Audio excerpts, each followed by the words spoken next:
umugisha n'Uhoraho yaremye ijuru n'isi. Iki gitondo ndagomba dusangira aya majambo dusanga mu gitabo cyo Gusubira mu vyagezwe igice ca 32 umurongo wa 6.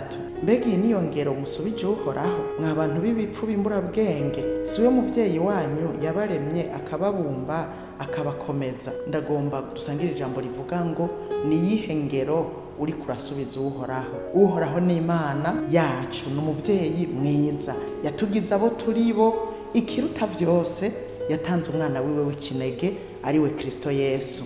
Muri iyi misi ya Pasika turacari muri uwo munezero ko twibuka ko Yesu yaje mw'isi agatanga ubugingo bwiwe ku bwacu kugira ngo dushobore kubaho. Kera nta bantu twari turimwo, ariko Kristo amaze kuza atugira abazima muri we kandi acaduhuza n'Imana. Ababisirayeli rero bari basubiye inyuma, bavuye ku Mana, Imana yabo. Imana yari yababwiye ngo nzobabera umuvyeyi namwe mumbera abana. Bayivako barayita, barabonye ukugira neza kwayo, ibihetangabo kenshi cyane. Aya majambo rero n'amajambo yari mu ndirimbo ya Mose, ariko yari amajambo abwira abo Bisirayeli. Arababwira ngo mbega iyi niyo ngero musubije Uhoraho, mwabipfumwe mwambura bwenge mwe, kandi ari we muvyeyi wanyu yabaremye akababumba akabakomeza.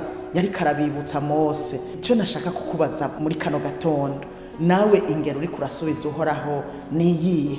Ko ari Imana yawe yakugiriye neza, ikiruta byose yaratanze umwana wiwe w'ikinege aragupfira. Ingero uriko uramusubiza niyihe? Ico uriko uramwishura, ico uriko urakora conezereza Imana, ico uriko urakora Imana ikuravye ikavuga ngo uyu muntu aratahura uwo ndiwe, aratahura ico ndi kuriwe. Ni ikihe?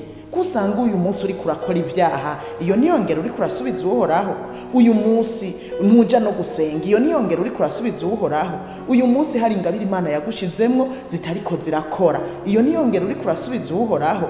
Uyu munsi hari abagukikuje bamerewe nabi, mbega ko Imana wewe yakugiriye neza, iyo niyo ngero uriko uramusubiza yo kutitwararika n'imfuvyi, umupfakazi, umuntu akenya ari impande yawe? Niyihe ngero uriko urasubiza Uhoraho?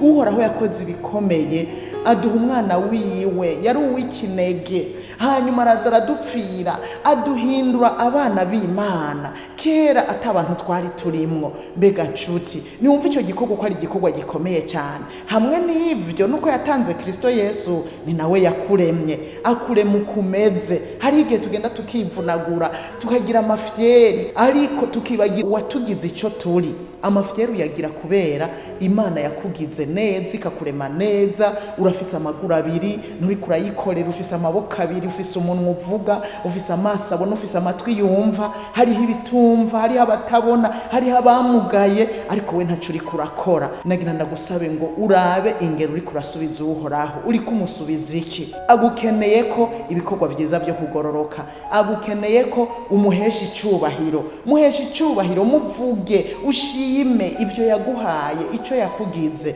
umuhesha icubahiro muri vyose. Nicyagukeneye ko, ntakeneye kumusubiza amahera, nakeneye kumusubiza uwo mubiri yaguhaye, sivyo akeneye. Akeneye ibikorwa vyawe vyiza vyo kugororoka. Ayo mafaranga ukayatanga, uyatanga mu bikorwa vy'Imana. Nta kindi agukeneye ko. Raba ingero rero uriko uramusubiza bivanye n'ivyo yagukoreye vyose.